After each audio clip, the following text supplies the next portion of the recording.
Pak Jati pernah bilang bahwa Pak Jokowi itu pimpinan sela. Nggih. Sebetulnya apa sih pimpinan sela itu? Pimpinan sela itu adalah pimpinan yang hadir karena dibutuhkan situasi. Bukan situasi loh. Belum tentu kalau dibutuhkan oleh zaman, tapi dibutuhkan oleh situasi. Situasi pada waktu itu apa? Situasi yang tidak pernah terungkap secara jelas, secara gamblang dan berani tentang bagaimana kekayaan Indonesia itu dikuasai oleh kelompok tertentu, ya. Lalu yang kedua, penggunaan uang yang dicetak terus-menerus dan utang terus-menerus itu untuk apa? Itu kan misteri semua itu, ya. Nah, ini butuh beliau. Butuh Pak Jokowi waktu itu, ya. Butuh Pak Jokowi, ya. Inilah pimpinan sela, tugasnya seperti itu. Adapun kelanjutannya, ya mungkin Satrio Piningit itu. Jadi semacam pimpinan sela itu menyiapkan hadirnya Satrio Piningit. Betul. Ya. Dan pimpinan sela tampaknya memang pas sekali dengan Sikon Petruk. Iya, Sikon Petruk. Kan Punokawan Petruk. Punokawan. Ya. Makanya saya tahun berapa itu ya, masih kekuasaan Orde Baru, saya ngarang cerita yang namanya Petruk Duto. Jadi situasi politik pada waktu itu kalau yang terakhir kan Krishna Duta. Sebelumnya ada duta ini, tapi semua tidak berhasil. Karena situasi politik pada waktu itu kalau diajak serius malah nggak bisa. Nah, kirim aja seorang seorang pelawak, seorang apa itu namanya ya, seperti baju saya kemarin itu seorang Punokawan. Ya Petruk tadi. Iya, tidak dihitung. Halah, Punokawan Petruk pelawak aja bisa apa? Mungkin begitu. Mungkin. Ya. Ternyata sakti dan mampu memulai gitu. Iya. Nah itu. Jadi pimpinan sela memang tugasnya menyiapkan. Ya, mengkondisikan. Ya, secara tidak langsung beliau itu menggiring zaman untuk mengarah ke sana. Monggo.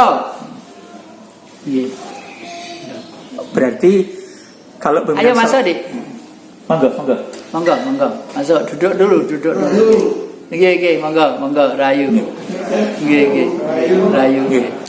Berarti pimpinan sela ini penerusnya Pak Jokowi nanti kira-kira lebih hebatnya. Ya, tidak boleh menyatakan lebih hebat karena Satrio Piningit tadi itu sudah barang tentu semuanya di luar dugaan. Di luar hitungan, mungkin juga iki wong kampus apa dudu, iki wong apa mungkin di luar itu kan. Tapi sebagai pimpinan sela kayaknya juga ikut menyiapkan hadirnya secara tidak langsung. Bukan sengaja saya harus mempersiapkan, bukan sengaja seperti itu. Tapi secara tidak langsung itu akan tergiring menjadi mengarah kepada Satrio Piningit tadi itu. Iya. Jadi karena beliau pimpinan sela menyiapkan pimpinan yang lebih definitif gitu kan. Gitu. Mungkin bisa dijelaskan. Kalau itu bisa jadi karena pimpinan sela beliau berusaha untuk sistem di negeri ini, baik pemerintahan, eksekutif, yudikatif, legislatifnya mungkin lebih definitif sekali. Makanya saya lihat itu ring-ringnya tokoh-tokoh nasionalis di sana juga sudah ada semua. Tapi ya itu tadi, meskipun tokoh nasionalis yang marginistis ya, tapi kalau sentuhan terhadap ketuhanan yang Maha Esa tadi itu masih ngambang, ya nuwun sewu, powernya kurang. Karena ini ya, mohon maaf, ini agak mungkin menyakitkan dari kelompok-kelompok tertentu ya. Selama orang masih yakin bahwa orang beragama itu selesai untuk bertuhan, selama itu dia adalah keliru. Selama itu adalah keliru ya. Maksudnya? Maksudnya karena saya masih punya baju baju saya hitam, yang tidak hitam tidak baik. Dan satu yang kedua, kalau kelompok keyakinan tertentu misalnya Islam, pasti dia itu merasa senang kalau pergi ke Mekah, pergi umroh, pergi haji, pasti senang. Padahal kalau kita baca Al-Quran dan lain sebagainya, justru berbanding terbalik dengan apa yang dimaksud di Al-Quran. Di Al-Quran tertulis dalam surat An-Anfal, surat ke-8 ayat 35. Saya tidak umumkan di sini, silahkan baca di rumah ya. Sekali lagi saya umumkan, baca surat An-Anfal surat ke-8 ayat 35. Di situ jelas sekali kalau Anda pergi ke sana hukumnya bagaimana itu jelas sekali ya. Karena Bung Karno sebenarnya sudah memindah spirit yang ada di sana, dipindah ke Indonesia, diletakkan di Jawa, di Jakarta. Namanya apa? Monas. Monas. Yang bawah itu adalah Ibu Yoni, yang ke atas itu udah Lingga. Di antara ada Mas Murni. Itulah Tuhanmu, ibu dan bapakmu. Dan surga itu adalah Indonesia. Bukan pintu gerbangnya bukan di sana. Gitu. Ini untuk menjelaskan ini tuh banyak dimusi orang saya itu. Karena banyak yang punya perusahaan travel biro, banyak perusahaan ini. Lah saya tidak punya motivasi apa-apa. Motivasi saya, umur saya sudah mendekati 80 dan saya harus melakukan terus, bicara terus yang dibesarkan Bung Karno dulu. Jati besok yang melanjutkan Bapak.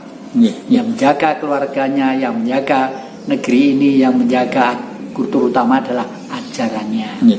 Ajaran Marhenisme itu sangat nasionalis ya. Sangat nasionalis.